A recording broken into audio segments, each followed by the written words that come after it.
Hello everyone, you're now listening to AfterScrum with Ada and Ami. Here we talk about what is new, what's interesting, and what you would have considered difficult to tech. Lego.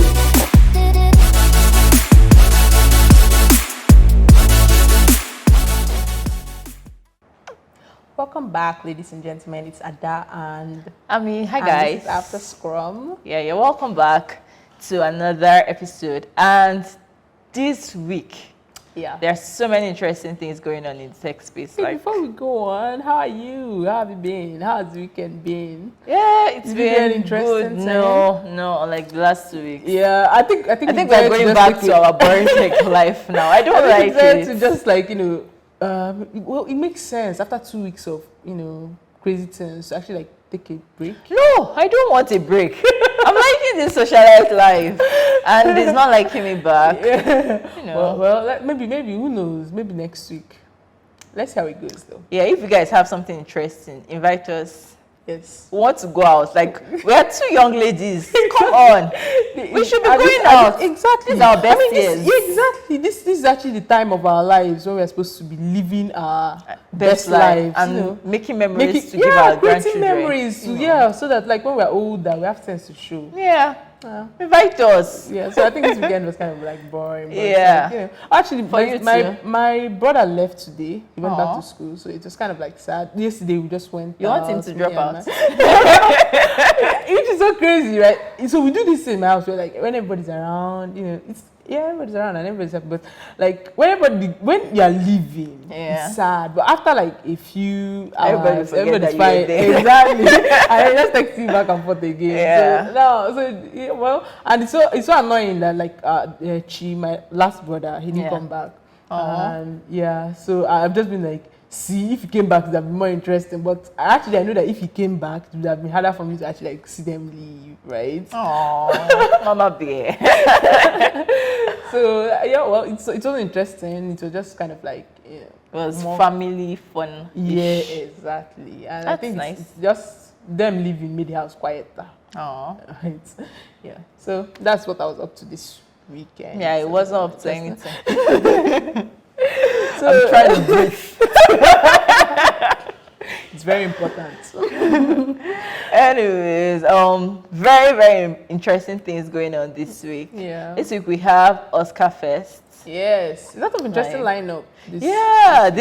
This season. Yeah. And Oscar Fest is on the 15th to 17th. Oscar Fest is open source festival. Open source.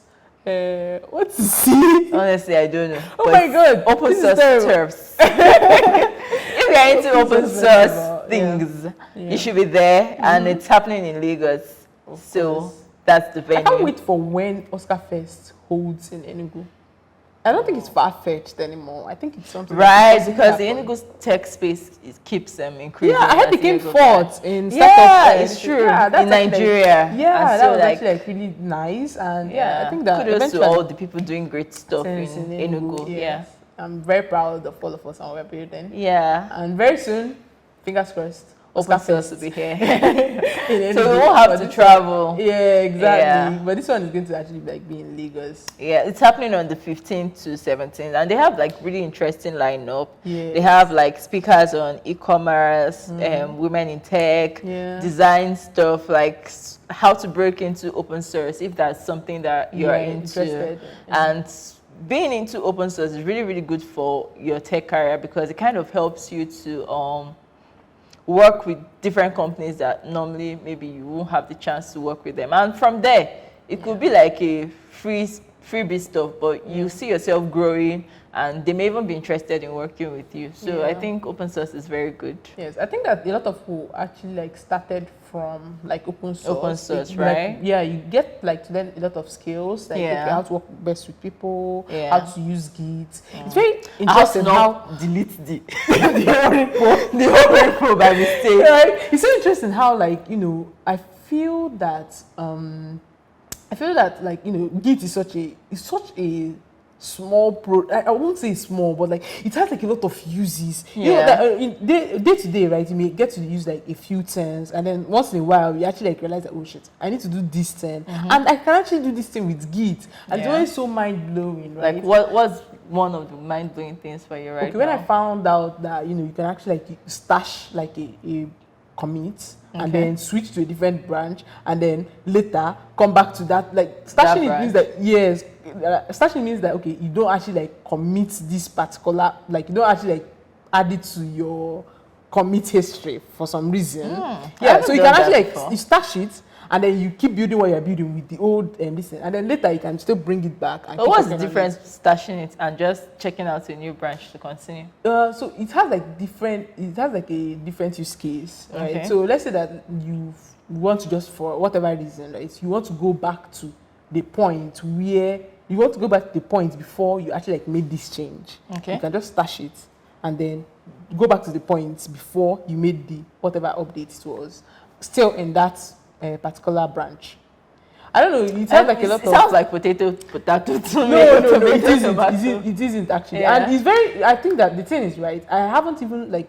It's no one is interesting to me because I just like got the chance to actually use it very recently, right? And I haven't like explored all the like things that you could do with it, but I know that it's something that is like interesting. Very, I think JIT has like so many interesting things that most times you are used to using the like most important things like commit, push, pull, and maybe merge. But there are so many other things. You can do with it. Yeah. So I think that working with open source actually helps you to learn more. Yeah, you know? exactly. You're working more with like people that are from different parts of the world. Yeah. Did you know that ChatGPT was an open source project? Are you serious? I think I saw that AI. somewhere. Has always been open source until Microsoft came with the money. Anyway, I think that's it. Some really good products start out as open source. Yeah.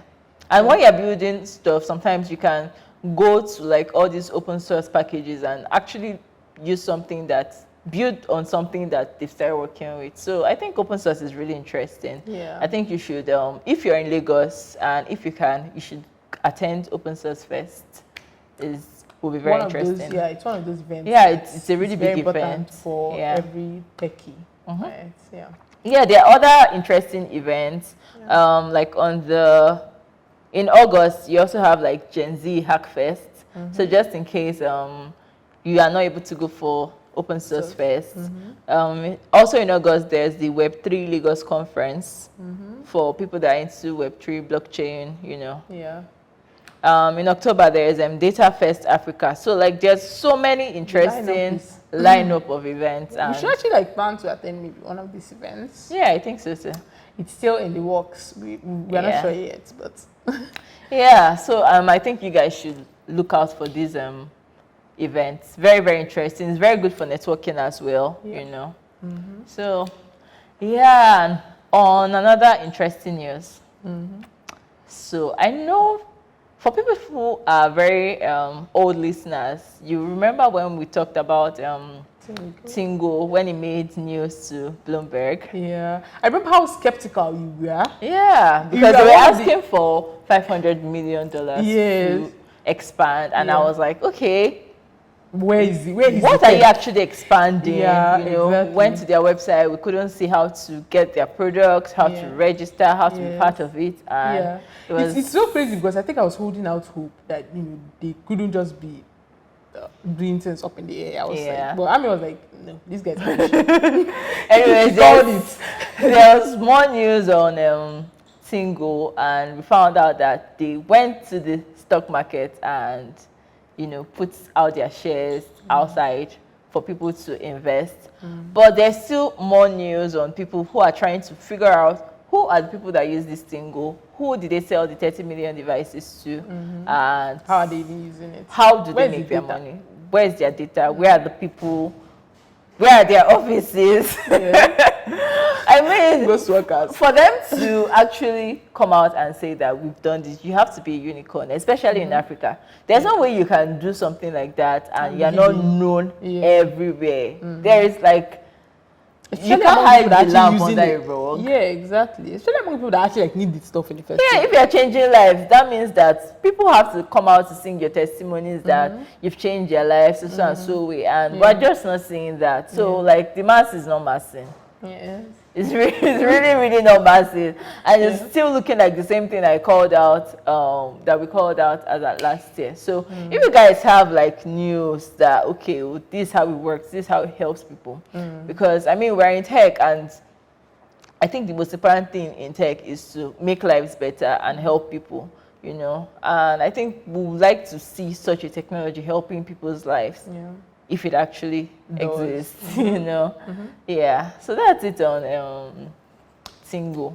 Yeah, that was like an interesting take, and actually I'm still reeling, right, from the news. You know, when you sent me that article, I was like, okay, oh, now this is very suspicious. Yeah, and for their own sake, I hope that, you know, it's just mere speculation and they actually like have something to show for it. Yeah, because I feel like these things somehow they affect the ecosystem. It's not even somehow, it affects the ecosystem. When things like this happen, when people steal money from when founders steal money from people that are actually like, you know, trying to help them grow, how then can those people that are actually also coming up get funding for their own, people that are now actually legit? All those things have like, it always has like that kind of like effect. Ripple effect on the community, on the people, because if you come out to say this thing, then when someone else brings out their own project, people cannot easily trust it. So it's very hard for them to break the barrier of entry and actually get these communities to use it. Exactly. So that's my own take. Yeah, I think that's actually 100% true. Yeah. I am actually very excited. Well, would I call it excitement? I don't know, but Apple released a new VR headset, Apple Vision Pro, for the low price of $3,499. I said for the lowest price. That's it again. Let the poor breathe. Apple, it is your responsibility. But wait. How much is like Apple 2023 MacBook? Oh God, I don't think it's up to $3,000. Oh God, that's the thing that Apple has for me. See, there are some things I want to really have in this life, and one of them is Audacity. Right? Apple has Audacity. Yeah, but you know the thing, something I find very interesting is like, you know, there are two different ways that a brand can decide to go. A brand can decide to like cater to the, you know, the poor. And let us breathe. Right? And like, what that means is that like more people can be able to afford it, so they have the numbers, and I think that over time, you know, if they actually like have like a good product, they could actually like make that much money. Apple. But then Apple, the Apple that we know. What? They will bring Vision Pro specific, right? And by the time you know what's happening, that's the problem, right? Maybe when they bring out Vision Pro 2, the Vision Pro 1 will now be $3,000. And by that time, do you know the problem? Do you know the problem I have that way? This Vision Pro 10 now is fine and good, nice. Next year, they bring out Vision Pro 2. And then people that have Vision Pro 1 start to feel as if they don't have the N10. Yeah, it's not just that they don't have the N10. The upgrades is usually sometimes either massive or really minuscule. Yes. And maybe something like it will now start slowing down. Yeah. And then you now have to pay $4,000. It's also crazy, right? Yeah. I have to like, no. I actually have to like give out kudos. So if you don't, I think let's actually like back up a little bit. I mean, actually like, kind of like explain the difference between AR and VR to me earlier today, and the way she puts it, I don't know why, but I really like that explanation. So can you? Okay, so like AR means augmented reality. So augmented reality is like trying to put something into your environment, your own reality. Yeah. For example, you have like all these apps that maybe you want to buy a chair, and then you can use your camera and scan your environment and put the chair in your environment, like in your parlor or something. Then you know how that chair looks like. Yeah. That's like augmented reality. You're still like in your space, but you're augmenting it, adding something to make it better, or you know, something that's not really something. Yes. Yeah. Then VR is like immersing. It's virtual reality. So it's like immersing yourself into a new reality. Right? You're going into a world that doesn't exist before, and they kind of make it exist in your eyes or in your head. Yeah. Exactly. So that's exactly what VR is. And so like this Apple's Vision Pro is like a ski glass you know, you It just can wear transport it, you. and then you can. It feels like you are using a device, like your phone. Yeah. But really, you're like here, sitting down, you're wearing it, and you can do whatever you want to do on that device. Yeah. While sitting down and not doing anything. So I think they kind of have an eye scanner to monitor your eye movements, really. And that's how like you select applications and move and all that. Yeah. And the additional thing that they have is that, like, you know, like ordinary VR headsets that kind of like takes you to that place and takes you away from your present environment, they can still kind of like keep you here, which means that you still get to interact like with people in your surroundings. So if someone comes in, you see that person came in, so it's not like you're completely blind per se. But I feel like they are just trying to bring your distraction closer to your eye. It's very funny because when we were younger, my mom used to say, don't sit so close to the TV, blah blah blah blah blah. TV inside your eye. Like, they be like, don't. You have to reduce how much you're pressing your phone. Now you are literally having the phone pressed into yourself, right? Yeah, it's so crazy. And then there's this Apple thing they usually do. Of course, they will also do it again. First of all, the device only lasts for like 2 hours, so you have to keep charging. So, like, imagine paying that amount of money. When I was in the ad, I was like, for a low price of $34.99, right? I would have said, charger and what else sold separately. So separately. Like, I think it has become an Apple thing. Yeah. They will never give you charger again. You have to buy it and buy their power bank. Brand strategy. Yeah. And then there's this interesting thing they also added. So for people that use glasses, because normally the device is so tightly fixed to your eye, so you can't really wear glasses on it. They now have their own special lens, glasses lens, that can help people that use glasses, right? So you have to now still buy their own, like you have to now still buy your own lens. So now, right now, they are also doing the work of your optician. Because they're now tech/opticians and like Apple people. But how do you feel generally about this idea? How do you feel? Like, are you worried about this new direction? Or is tech? Yeah.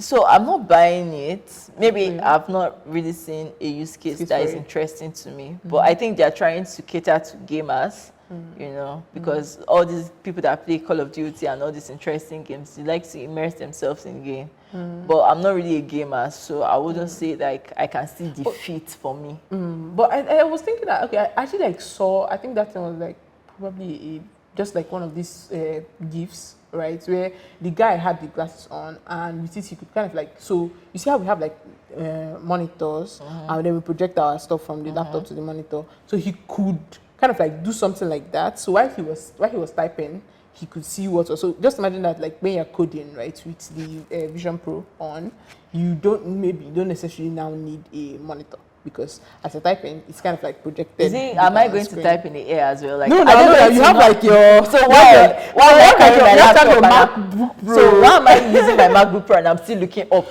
No. You have like the monitor, but like, you don't need the monitor. You just need. It makes sense. Actually, right?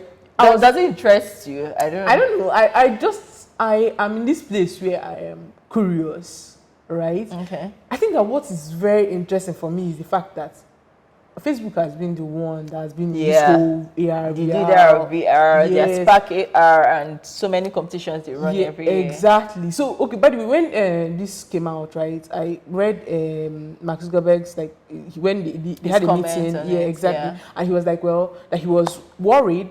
Would I say worried? That he was kind of like, you know, let's call it worried. He was worried about, like, you know, he was thinking about, okay, what would Apple come up with now? Right? And then when it came out, and he was like, okay, that it wasn't something that they hadn't thought about. Yeah. So it wasn't as if they pulled something out of thin air. Yeah. It was actually like, you know, things that are, so they feel like, you know, he said he was like he can't wait to use it, and he's actually like very interested in, like, you know, knowing what they'll bring out. Exactly, because of course he doesn't have the device yet, but he wants to use it and wants to see, like, you know, but that it's a completely different direction from what they are going towards, because I think that Facebook is focusing mostly on, like, you know, community kind of thing. They want to try to they want to try to make sure that whatever it is that they're doing is, they don't want to make you like more individualistic than you are currently. And with the Apple Pro, it kind of feels like you are more. Just imagine, right, that you're playing Candy Crush on your Vision Pro,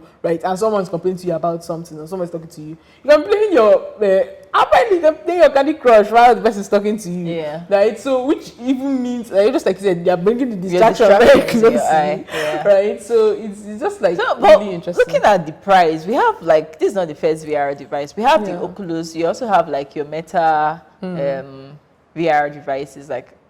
I don't know what Apple does, or like I know that they are very good with branding and packaging, right? Yeah. But like the price is ridiculous, Jesus. I think that at this point people have just gotten used to it. It's just like sometimes I wonder, people that like Gucci should not come for me. But just talk about like clothing brands. Yeah. There are people that go out of their way to just buy Gucci just because it's expensive. It's Gucci. Yeah, exactly. And even when they buy the store, I don't know why, but I don't like when I get something and then the thing is like, you see the brand all over, like those Gucci bags that have like. No, I think those ones are like people that really want to show you that they have arrived. Yes. They now wear their logo. Right. You're walking out back. You see that more people keep buying it, and it doesn't matter, right? The price that they set for it, right? So I think that maybe it's something that they've managed to do over time. Look at watch brands. Yes. Have you ever tried to understand how much some watches cost? There is Hublot and there's Hublot. Do you know what a Hublot costs? I'm not really into watches, so I don't really. They're so fucking expensive, hundreds of thousands. You know the funny thing, right? I was actually like with you one day, and you guys were saying, "Oh, this guy's watch is actually like really expensive." I've forgotten what watch that was, and you were like, "Oh, it's really expensive," and I was like, I didn't even know. Like in my eyes, it's very watch. Like I don't know that it's expensive, but to that person, right? I don't know. Maybe probably gives some sort of feeling, and and also like when you have like really something like these ridiculous big Googles, because it's not even something like you can wear outside and be walking up and down. It doesn't make sense. You look if you're in this Nigeria, they would jab you. And probably that's why they are releasing it in US first. It should be out. Actually, I don't think that. You know, very interesting thing. It's so crazy that Nigeria has like a lot of Apple products, but Nigeria does not actually like have support for Apple, like Apple Care, all those things. You can't actually get it in Nigeria, which is insane because Nigeria is very but Nigeria has like Nigeria is among one of the countries that have like a lot of Apple products. Yeah. Right? So I think it still boils down to the whole classist thing. The other a few minutes ago, nobody was showing us the podcast where they said that any guy that uses an Android is a red flag. So I think it still boils down to the whole classism thing. You know, I think a lot of people that use these Apple products, they don't even use like half of the features that the Apple products can. Exactly. It's just like I have an Apple, so I'm a big guy. After the camera, you have to. You know, something like that. So I because if not, you should have like, I don't think there are a lot of apps. Okay, maybe like our local apps that are built for the Apple products, but I don't think there are a lot of applications that are built for like Africans just because we are Africans on the Apple. Yeah, I don't think so too. So they really don't care about us. We just really want it for like the classism part of it. If you check it. Yeah, it's true, right? Well, it's sad, but well. Yeah, so I think now that they've released and told us what is coming out, I think it's now time for people to start developing applications for the Vision Pro, because what's the point of buying such an expensive device if you can't use it to do anything? Yes, if there's a limit to what you can use it to do, you should be able to use it to do every single time. You should be able to. You're supposed to be able to be a driver. There was someone that said, you know, you could probably drive with it, and someone else was like, how? And then it was like, probably with self-driving cars, right? You should be able to do like so much more. Yeah, exactly. You should really be able to do so much more. But I don't know. Like, I'm really excited. I want to see how things are going to unfold. You know, these new technologies are things that kind of shape the future, basically. And I think this is finally a good time to shift away a little from AI and move into AR and VR. So I think maybe next year is going to be the year of AR and VR, just the same way this year was the year of AI, because people are going to start trying to build on top of that. Yeah. Applications that work on AR, VR devices. Yeah. That's like really nice. Do you have any other thing scheduled for today that we're supposed to talk about? That note. I think that was you guys would like you to share with us your Oscar Fest experiences, and I really hope that you guys have a wonderful experience at the Oscar Fest. Fun. Make some new friends at network. Yes. Don't just go there and be shy and sit down in your seat and I mean, soak in all the knowledge, but then also network. And if you have like thoughts, something different to what we think about, like, with the everything we've talked about, let us know. And also, if there is something specific that you want us to talk about, please let us know. We forgot to mention that we now have like 1,000 plays on Spotify. Yay! Over 1,000 plays. So you guys keep listening to us. It seems like we're not talking in vain. We love that you guys love to listen to us, and it makes us want to continue. Thank you. And still, you guys are yet to tell us what you want to hear. Tell us, write into us. Like, we really, really want to know your thoughts, Those are the things that make us happy and make us want to talk. Because why not? Yes. Don't forget to like, subscribe, do all the things that you need to do. Like, subscribe, comment. Retweets. Yes. Retweet. Share. Everything. If you know someone that knows someone that knows someone that will like what we're talking about, don't forget to hit what to do. Exactly. All right, guys. Signing out. Bye. Bye.